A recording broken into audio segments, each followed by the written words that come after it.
Alors, bonjour à tous, heureux de vous retrouver, chers amis, sur Yoga, Conscience et Nutrition, en ce vendredi, déjà vendredi 21 janvier 2022, 6 heures pile, heure du Québec. J'espère que vous allez bien.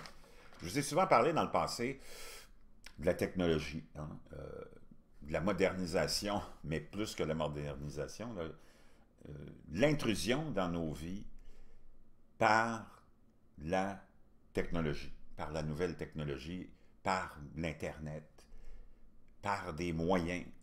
On a parlé de la Chine avec le système de crédit social, mais c'est elle qui a donné le ton, puis l'espèce de coup d'envoi de cette nouvelle forme de surveillance qui est de plus en plus perfectionnée grâce au développement, la plupart du temps, de ces technologies-là en Chine.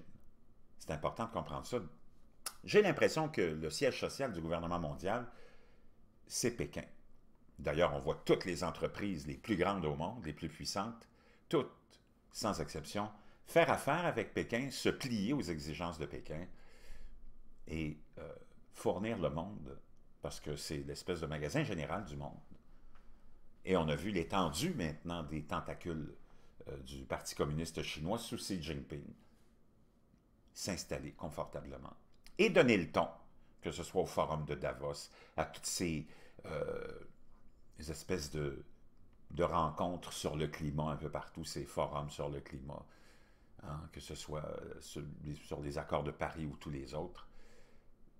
La Chine donner des leçons de moralité, mais elle-même s'exclure des mesures prises pour sauver la planète. Donc, imaginez-vous que maintenant, vous savez, moi je fais du Uber et DoorDash, je vous fais des chroniques même assez souvent.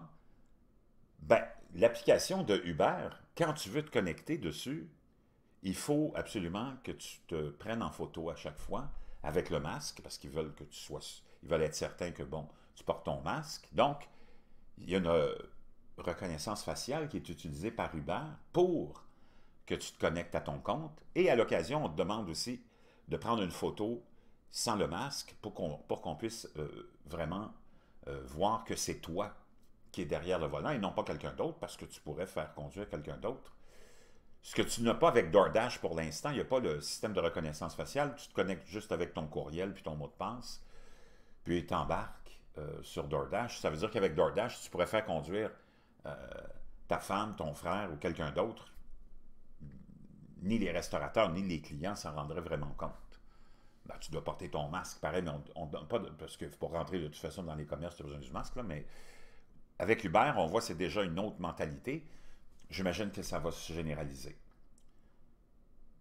Et ça, on le voit de plus en plus dans nos pays respectifs. L'État resserre de plus en plus l'étau sous naturellement le principe louable d'éviter la fraude. Comprends-tu? Et la tricherie.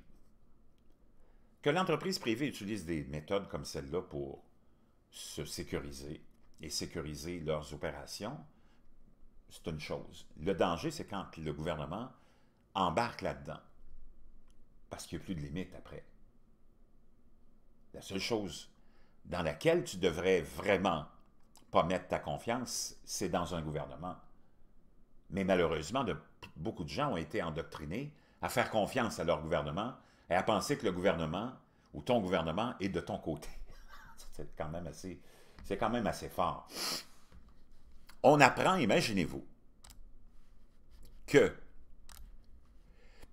on apprend de Zero Hedge, rien de moins que le ministère des Finances américain, le fameux IRS, a annoncé que d'ici l'été 2022, le seul moyen de se connecter à l'irs.gov, leur site, sera via ID.me, fondé par d'anciens Rangers de l'armée en 2010. La société basée à McLean a évolué pour fournir des services de vérification d'identité en ligne que plusieurs États utilisent pour aider à réduire le chômage et la fraude à l'aide en cas de pandémie. Il y a eu beaucoup de programmes, puis apparemment, il y a eu des centaines, voire des milliards de dollars en fraude.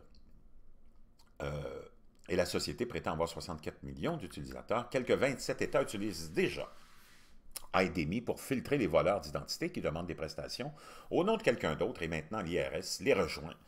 Le service exige que les candidats fournissent beaucoup plus d'informations que celles généralement demandées pour les programmes de vérification en ligne tels que des scans de leur permis de conduire ou d'une autre pièce d'identité émise par le gouvernement, des copies de factures de services publics ou d'assurance et de détails sur leur service de téléphonie mobile lorsqu'un demandeur n'a pas un ou plusieurs des éléments ci-dessous ou si quelque chose dans sa demande déclenche des signaux de fraude potentielle, IDEMI peut exiger une conversation vidéo en direct enregistrée avec la personne qui demande des prestations.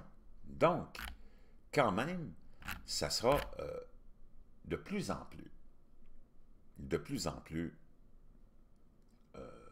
utilisé. Et on va voir vraiment un changement dans nos sociétés. Puis on pourrait dire que le fameux Big Brother est vraiment là maintenant. Avant, c'était plutôt du n'importe quoi. Maintenant, c'est très, très efficace et précis.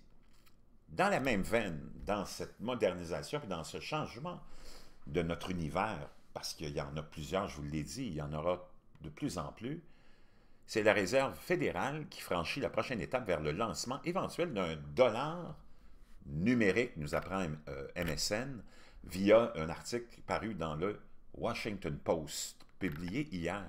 L'autre article était publié aussi hier.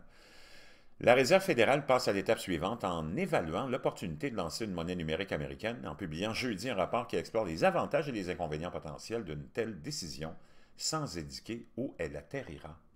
La Banque centrale demande au public de donner son avis sur la question au cours des 120 prochains jours. Et il a déclaré qu'en tout état de cause, il ne chercherait qu'à créer une monnaie numérique avec un soutien clair à la fois de la banque ou de la branche exécutive et du Congrès. Nous sommes impatients de dialoguer avec le public, les représentants élus et un large éventail de parties prenantes alors que nous examinons les aspects positifs et négatifs d'une monnaie numérique de la Banque centrale aux États-Unis, déclare le président de réserve, Jerome Powell. Et l'administration Biden appelle le Congrès à prendre l'initiative de réglementer les stablecoins. Les hauts responsables, la Fed eux-mêmes, ont jusqu'à présent semblé divisés sur la question. Powell a déclaré l'année dernière que le projet devrait démontrer des avantages clairs et tangibles qui l'emporteraient sur les coûts et les risques. Donc, je vous laisserai les articles, mais c'est certain qu'on s'en va vers ça. La Chine a adopté, nous apprend-on, sa propre monnaie numérique de banque centrale l'année dernière et comme une opportunité d'étendre des avantages aux Américains à faible revenu qui ont du mal à accéder au système financier. Wow! Donc, comme c'est un concurrent naturellement international, il est impératif pour les Américains de faire la même chose. Donc, on suit, comme c'est sûr, des moutons, la Chine.